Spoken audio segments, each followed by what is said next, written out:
Voilà, Monica Seles, que le public parisien est très très heureux de retrouver. 4 Open d'Australie, 3 Roland Garros et 2 US Open pour cette grande championne qui évidemment a été coupée dans son élan en 1993 avec ce terrible incident poignardé sur le court à Hambourg par un fou, un supporter de Steffi Graf, et derrière elle a eu le courage de revenir quand même 2 ans et demi plus tard et d'atteindre encore non seulement la finale de l'US Open, de gagner aussi encore un... Elle est fit, hein. Waouh. Très très fine. À mon avis, ça doit être une de ses premières exhibs. J'ai vraiment pas le souvenir d'avoir vu, hein, peut-être qu'aux États-Unis, de façon peut-être plus anonyme, plus lointaine pour nous, mais je suis pas certaine qu'on la voit énormément sur un terrain de tennis. Non, c'est vrai. Alors 9 grands chelems pour elle, 2 pour Amélie, ça fait 11 d'un côté. De l'autre côté, évidemment, il y a la légende Martina Navratilova. Martina Hingis, elle a gagné 5 grands chelems en simple. Et donnez-nous Martina Navratilova, parce que là, il y en a, mais il y en a. Il y en a 18 en simple. Et en tout, elle a quand même gagné 167 titres en simple, ouais, et 177 en double, ouais, dont 31 grands chelems en double. C'est monstrueux.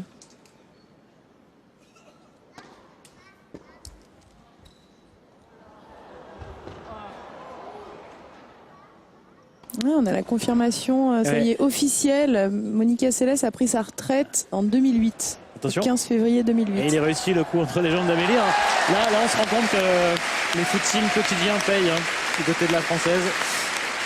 C'est vrai que c'est pas à faire quand on est sur le circuit, trop de footing, hein, parce que ça développe les filières très très lentes. Non, mais elle a opté pour le marathon maintenant. Là, il y a le marathon, et puis on sent qu'elle a envie encore de bien sentir la balle. C'est surtout ça. C'est vrai que je vois moins un niveau moindre quand vous entretenez pas. Franchement, vous perdez très très vite.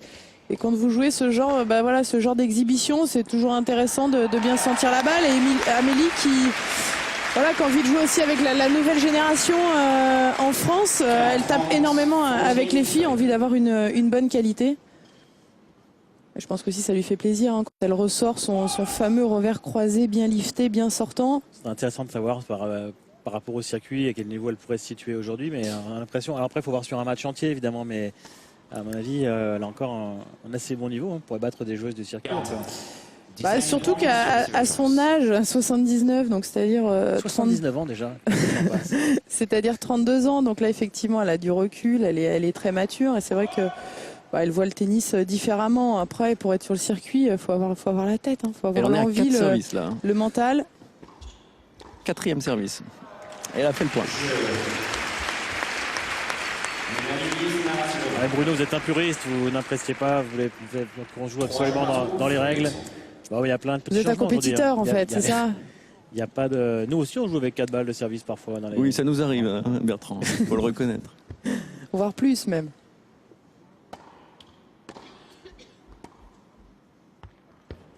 Il y en a à 3 partout. On rappelle que c'est en 9 jeux. Hein. Première équipe à 9 qui va s'imposer. Est-ce qu'il y aura l'envie de gagner, Émilie, à la fin quand même pour ces deux équipes? Non, je pense que, à mon avis, il y a pas mal de stress aussi pour faire bonne figure. Donc le plus dur, on le sait, c'est le service. Quand il n'y a pas d'entretien régulier, c'est vraiment le coup le plus difficile à faire. On peut le constater d'ailleurs sur cette rencontre. C'est vraiment de faire bonne figure et de faire plaisir au public, essayer de faire quelques coups spectaculaires par moment, plus que le résultat. Le résultat est secondaire. Martina Hingis qui a fait elle aussi 2 carrières, hein, parce qu'elle avait arrêté fin 2002 et elle est revenue sur le circuit en 2006. Et après, elle n'a plus jamais fait mieux que quart de finale dans les grands chelems qu'elle a disputés. Elle a rejoué pendant 2 saisons complètes, 2006 et 2007. C'est au niveau du démarrage, vous voyez, parce que le coup est là, parce que le service est pas mal. Son premier coup de raquette est franchement bon. Et par contre, le démarrage, là, attention au claquage quand même. On sent que Monica Seles manque un tout petit peu par rapport à Amélie, par exemple, de conditions physiques. On sent qu'elle a dû juste s'entraîner un petit peu pour reprendre, mais qu'elle ne doit plus jouer très très souvent. Oh là là, elle est bonne. Ouf. 15, 40, 50. Est-ce que Martina Hingis s'est fait un tatouage sur la cuisse droite ou... Vous n'avez pas vu? Non, pas vu encore. Je crois que ça intrigue beaucoup Cyril Chabassol en régie à Paris. Bah, moi aussi, en fait. Ici plutôt. Moi aussi. En tout cas, ça fait jeu pour Amélie Mauresmo et Monica Seles qui sont donc à 4-3 dans ce set de 9 jeux. 4 games to 3. Retour à Coubertin, donc 4-3 pour Mauresmo et Seles face à Hingis et Navratilova. Alors, Émilie est passée par la case maquillage parce qu'il y a la grande finale qui se prépare quand même aussi tout à l'heure de Marion Bartoli face à Angélique Kerber. Du coup, elle va être remplacée pendant quelques minutes par Rémi Bourrière, journaliste à Tennis Magazine. Salut Rémi. Bonjour. Vous avez forcément, en tant que fan de tennis, vu évoluer toutes ces joueuses étant plus jeunes. Déjà, une petite question. Navratilova pas trop. Hein. Navratilova pas trop. Il est vraiment très jeune, Rémi, en fait. Ça met un coup de vieux. Je vais peut-être partir, en fait, moi. Retrouver Bruno Quaz. Quelle était, je sais pas, votre joueuse préférée là, parmi celles qui sont sur le terrain aujourd'hui? Ah ben on va être chauvin, on va dire quand même Amélie, qui nous a fait passer de belles années au niveau du tennis français. C'est vrai. Et de loin la plus grande championne française, sinon de tous les temps, au moins de l'ère moderne. C'est le titre du Grand Chelem, un ace avec le slice de gauchère de Martina Navratilova. C'est vrai qu'on a mis du temps à décider de ces équipes. Il y avait 2 gauchères et 2 droitières, donc c'était un peu idiot de mettre les 2 droitières ensemble et 2 gauchères ensemble. Et j'ai l'impression que cette association, c'est peut-être finalement la plus équilibrée. Hein. Je pense que Martina Hingis a mis beaucoup la pression pour jouer avec Martina Navratilova.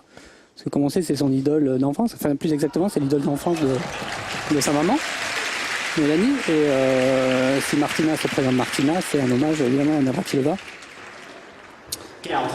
Là, je peux vous donner une info, hein, Rémi et Bertrand. Oui. En fait, Martina n'était pas du tout au courant, Martina Hingis, qu'elle allait jouer avec Martina Navratilova. Mais c'est clair que ça lui a fait excessivement plaisir. C'est vrai qu'elle était vraiment émue, sincèrement émue, de jouer avec celle qui lui a donné son prénom, finalement. Ouais, je pense qu'elle n'a pas refusé. Elle a pas refusé. Bah non, la preuve, elles sont là, elles sont à 4 partout. Alors après, je sais pas. Bruno, lui qui est dans les arcanes, qui est partout. Moi, je peux déjà vous dire quelque chose, Bertrand. Le résultat est-il truqué, Bruno? Je suis prêt à vous parier qu'on va se retrouver à 8 partout. Hein. Je suis prêt à vous parier. Mais c'est un pari, hein, je peux perdre. C'est-à-dire que c'est 9-0, c'est un petit peu dommage quand même. Oui, oui. Sur le papier, quand même, on pouvait a priori donner un petit avantage à Amélie et à Monica. Ouais. Qui, si on fait l'association des 2 âges, elles sont quand même plus jeunes. Et en plus, elles sont affûtées. Hein. Alors vous avez raison, normalement on ne donne pas l'âge des femmes, mais on va quand même être obligé. Martina Hingis n'a que 31 ans, encore très jeune. Amélie, on le sait, elle est de la génération 79, donc elle a 1 an de plus que Martina Hingis. Elle aura 33 ans cette année. Martina Navratilova, un petit peu plus, puisqu'elle aura 56 ans cette année. Eh oui, 56 ans. Et Monica Seles a 38 ans, voilà. Donc effectivement, c'est un âge où elle pourrait tout à fait jouer sur le circuit, parce que quand on voit Kimiko Date-Chrome, c'est vrai, qui a 40 ans, 41 même, 42 cette année, je crois, avec 70, 42 voilà. cette année. Ouais. Daniel Nestor, qu'on a vu hier soir en double, oui, contre les Français, qui a 39 ans, qui aura 40 ans bientôt. Dick Norman, le Belge. Exactement. Alors chez les filles, c'est plus rare. Vous avez cité, c'est vrai, Kimiko Date, c'est vraiment l'exemple. Il y a Tana Sugarn aussi, hein, la thaïlandaise. Oui, qui est une des rares joueuses sur le circuit à compter, si je ne me trompe pas, plus de 500 victoires sur le circuit principal. Cap qu'a passé Serena Williams en Australie, c'est pour ça qu'on en a parlé un petit peu. Des 500 victoires ou des 500 matchs? Des 500 victoires. Ah ouais.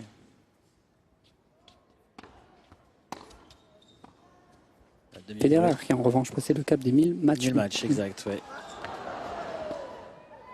En fin de saison dernière, hein, c'était à Bercy, je crois, au Masters. Non, c'est en Australie aussi.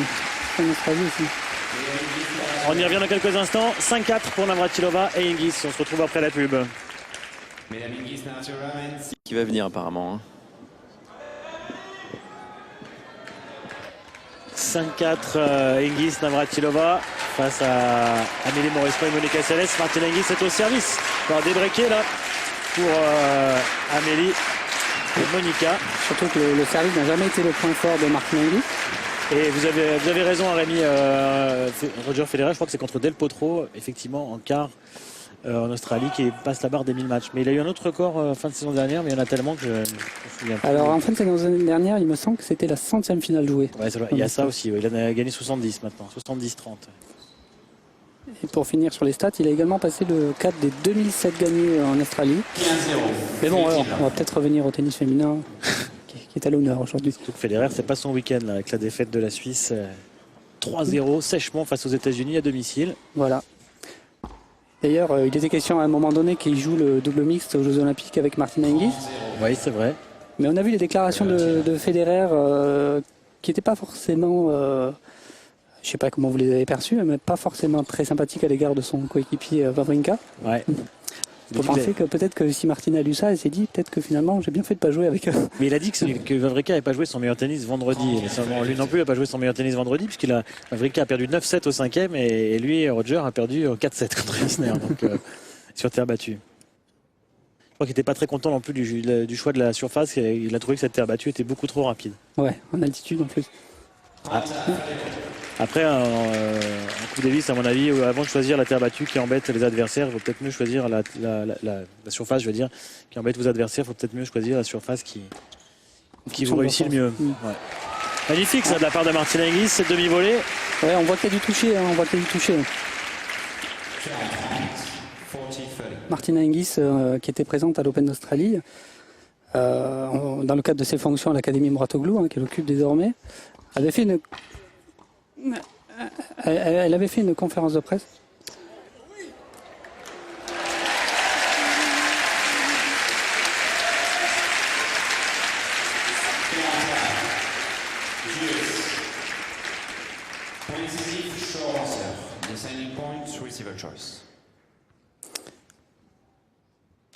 Oui, donc Martina Hingis avait fait une conférence de presse pendant laquelle un journaliste s'était aventuré à la comparer avec Caroline Wozniacki. Et Martina l'avait foudroyé du regard en lui disant mais je pense pas vraiment qu'on ait un style de jeu similaire. Il me semble que j'essaie de faire un peu plus de choses sur le terrain, je joue un peu plus en avançant. C'est vrai que cette comparaison qui revient de temps en temps ne lui plaît pas du tout. Donc à l'avenir, si vous croisez Martina, ne vous aventurez pas à comparer avec Caroline. Très bien, c'est noté. C'est surtout à Bruno qu'il faut dire ça parce que c'est quand même lui qui croise les stars ici majoritairement. Et ça fait un petit break là, 6-4, ça y est. Le trou a été fait peut-être par les deux Martina. Petite surprise. 0-15, low 50. D'ailleurs Bruno s'est mouillé puisqu'on l'a entendu à l'antenne tout à l'heure, il nous a promis un ministre pour tout à l'heure. Donc là, ouais. Maintenant, la pression est encore un petit peu plus. Oui, on essaie de faire venir David Douillet, vous l'avez compris. Je me suis aussi mouillé en vous annonçant le 8-8 de tout à l'heure. C'est vrai que c'est pas fait. C'est pas fait encore. En revanche, c'est pas une surprise que les deux Martina mènent. Disons que c'est l'expérience alors. Elles sont toutes les deux quand même superbes joueuses de double. Ouais, c'est vrai. C'est vrai que des 4, c'est peut-être Monica Seles la joueuse de double la moins aguerrie du temps où elle était sur le circuit peut-être. Ouais, Martina Hingis a aussi gagné des doubles, c'est vrai, notamment elle a gagné le double mixte en Australie en 2006. Elle a été numéro 1. Elle a été numéro 1, elle a joué beaucoup avec Anna Kournikova à une époque aussi, le double. Tout à fait. Allez. Le palmarès de double évidemment le plus impressionnant, c'est celui de Martina Navratilova qui est absolument hallucinant. Avec 31 double dames en grand chelem, 10 doubles mixtes et 177 titres au total. C'est difficile de faire mieux.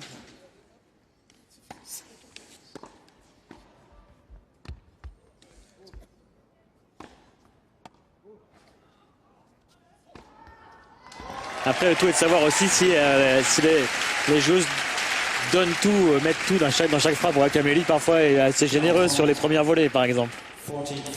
Elles pas sont de tuer le joueuses. point tout de suite. Elles sont joueuses.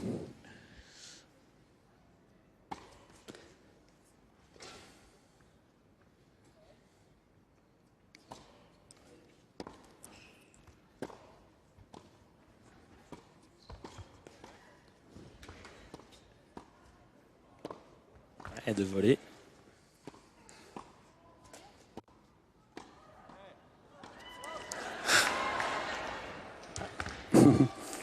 Ça va faire mal. Et voilà. Le jeu est remporté par Amélie et Monica qui reviennent à 6-5. Aller-retour ici à Coubertin. Vous savez que la finale s'approche de plus en plus. Cette grande finale avec Marion Bartoli, ce sera maintenant dans une grosse demi-heure. La première finale ici il y a 20 ans, mais il y avait des protagonistes de cette rencontre de double et Monica Seles s'en souvient. On va écouter. C'est logique, mais c'est vrai que sur le coup, perdre une finale au tie-break du 3e, ça va être moins rigolo déjà. Et oui, je me souviens de cette finale moi aussi. Elle pleurait, Monica Seles, et elle pleurait très très fort. Et elle était numéro 1 mondial donc, lors de cette finale 1993. C'était au Zénith de Paris. Ouais, à l'époque, le tournoi n'avait pas encore lieu à Coubertin. Je crois qu'il avait déménagé l'année suivante. Exactement.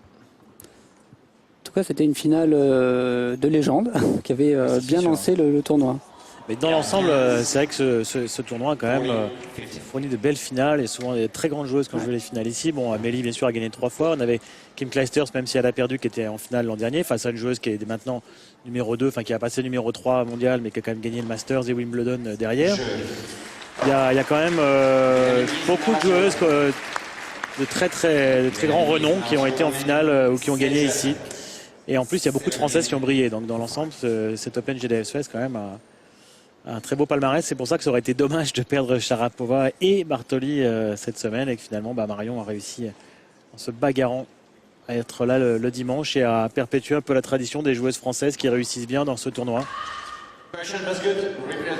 Oui, parce qu'il y a également donc Julie Haddad qui s'est imposée. Oui, et une finale et un titre. Ouais. Marie Pierce. Marie Pierce. Nathalie Tauziat.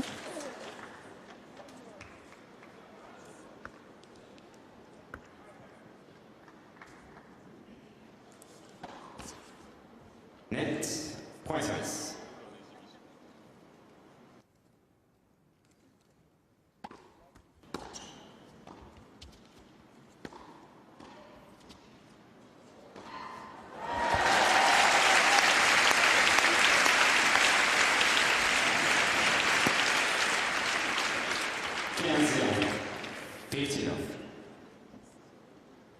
Ce qui est bien, c'est que cette année, Marion Bartoli a suppléé un petit peu aussi les têtes d'affiche supposées, qui peuvent être donc Maria Sharapova ou Nali, qui a abandonné dès le premier tour. Donc le tournoi a été amputé assez rapidement. Il y a eu des forfaits aussi, Lisicki, Jankovic. Donc bon.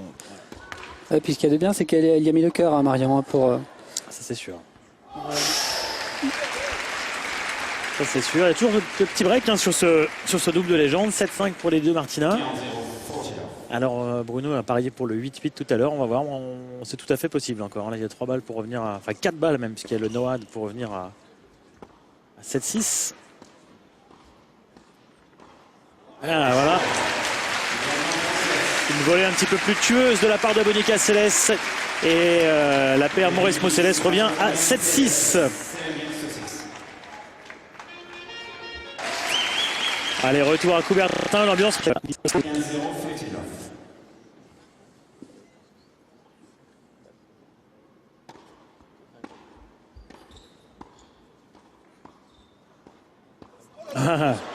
Allez, la main d'Amélie n'est pas loin non plus. Il y a des mains de chaque côté. On va vous remercier beaucoup Rémi Bourrier d'être passé nous voir. Avec plaisir. Bonne finale à vous et on va retrouver Émilie Bourrier, donc de Tennis Magazine, que tous les fans de tennis connaissent évidemment très bien. Élise probablement également avec assiduité. Émilie parfaitement maquillée, rien à dire. Ça y est, je suis prête. C'est vrai, je vous plaît? Ah ouais, incroyable. Heureusement qu'il y a quelqu'un entre nous parce que là.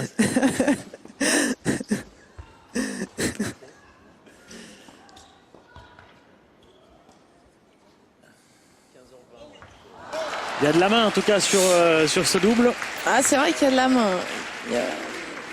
Les filles la sentent bien. Ah, mais c'est toujours pareil, le physique.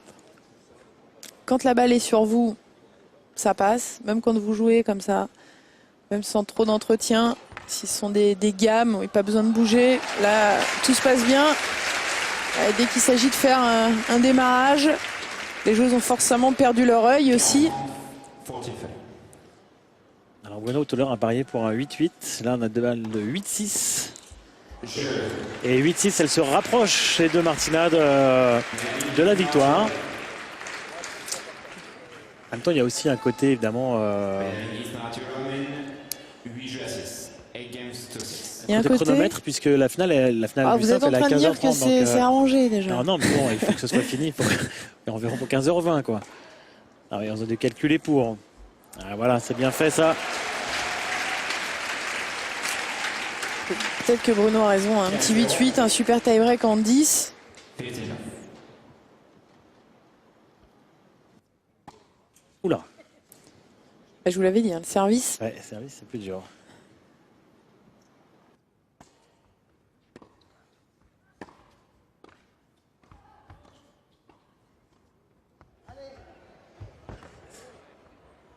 C'est Amélie qui couvre le terrain dans son équipe.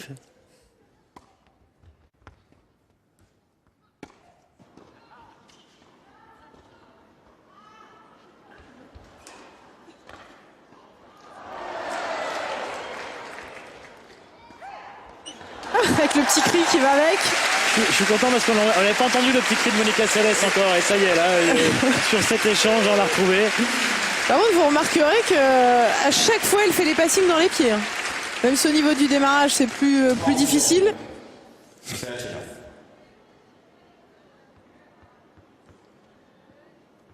Par exemple, petit cri, ouais, c'est petit cri. Ouais, ouais. C'est moins. Mais c'était une des premières joueuses à crier sur le court.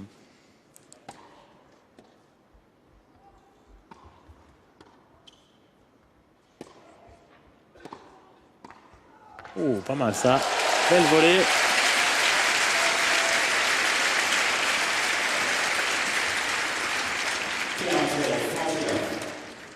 Ce qui est sympa, c'est qu'on voit quand même qu'il y a, même s'il y a parfois, évidemment, sur le plan physique, des lacunes, la main, elle est encore là chez toutes les joueuses. Hein. Encore plus chez les gauchères, quand même. Hein. Ah, je suis pas du tout chauvine.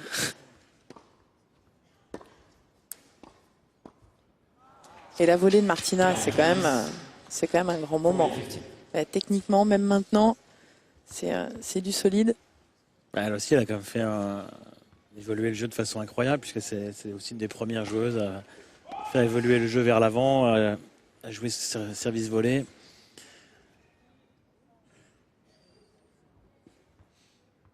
Alors là, il y a 2 balles pour revenir à 7-8.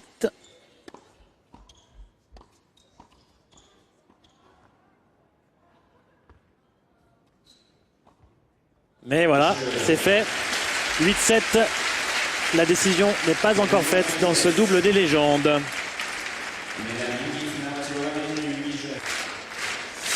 8-7 dans ce double des légendes pour les deux Martina. Donc Martina Navratilova. Notre collaboratrice hein, pendant de nombreuses années, on l'oublie pas, Bertrand. Exact, exact. Eh oui, magnifique. Oh, ça c'est beau. Et ce seront donc 2 balles de match pour les Martina avec ce magnifique contre les jambes de Martina Hingis qui a répondu à Amélie qu'il avait réalisé tout à l'heure.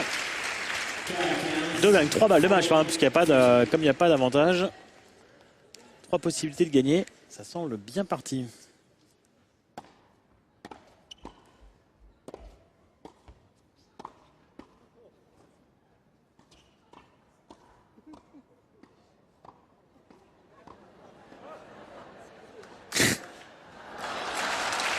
Et bien voilà, ça se terminera donc comme ça. On n'aura pas de super tie-break à 8-8. Victoire 9 jeux à 7 des deux Martina. Finalement, les deux meilleures joueuses en double se sont imposées avec le plus gros palmarès. Martina Navratilova et Martina Hingis face à Amélie Mauresmo et Monica Seles. Mais l'essentiel, bien sûr, pour le public, c'était de revoir ces 4 légendes du tennis jouer ensemble. Et je pense que le public a pris du plaisir parce qu'on a vu quand même du beau tennis avec toujours cette envie de jouer et toujours pas mal de mains chez toutes ces joueuses. C'était pas mal parce qu'on se rend compte qu'il y a énormément de talent, quoi. Ça fait très longtemps qu'elles ont mis fin à leur carrière, excepté Amélie, c'était plus récent. Martina Hingis également, mais on sent que voilà, il y a quand même pas mal de contrôle, on sent qu'il y a de la sensation et on se rend compte aussi qu'il y a des joueuses qui s'entretiennent beaucoup plus que d'autres. Voilà, les deux Martina qui s'imposent dans ce double des légendes, tout sourire. Je pense que Martina Hingis était vraiment contente aussi de jouer avec Martina Navratilova. On sait aussi que Marion Bartoli, elle, voulait jouer des balles avec Monica Seles. Malheureusement, pour elle, la présentation est différente puisque Aujourd'hui, il faut qu'elle joue sa finale et après elle va partir à Doha, donc elle n'aura probablement pas la possibilité d'échanger ces quelques balles comme elle le souhaitait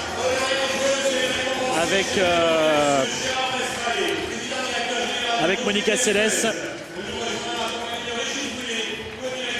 Alors Régis Brunet, le co-directeur, avec Amélie Mauresmo de ce tournoi. On va revenir sur le cours.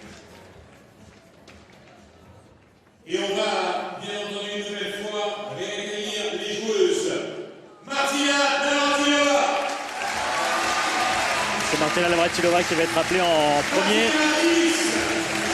Et Martina Hingis, les deux joueuses qui ont remporté ce double de légende. Donc Monica Seles et la co-directrice Amélie Mauresmo. Vraiment une belle initiative d'avoir organisé ce double légendaire avec toutes ces joueuses incroyables. Ces 34 titres du Grand Chelem sur le cours.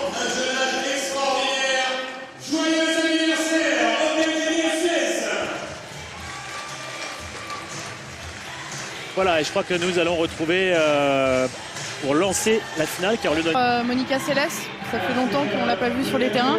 Elle a énormément changé, hein. Très très fit, très très fine. Ouais, très fine. Peut-être un peu moins de puissance qu'à l'époque, évidemment, mais il y a toujours cette grinta, c'était vraiment très agréable à voir. Et finalement, les deux meilleures joueuses en double se sont imposées. La logique est respectée, si je puis dire. Après, il y avait le temps hein, qui jouait énormément. Le but Qui s'adresse justement au public.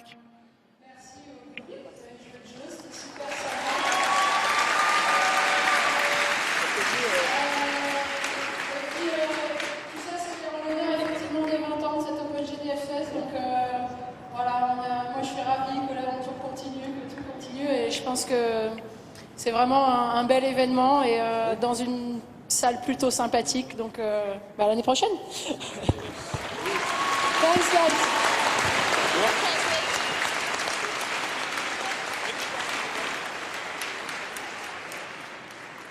C'est quand même une très grande dame, hein. C'est votre amie Émilie, mais c'est vraiment une très très belle ambassadrice pour votre sport, le tennis.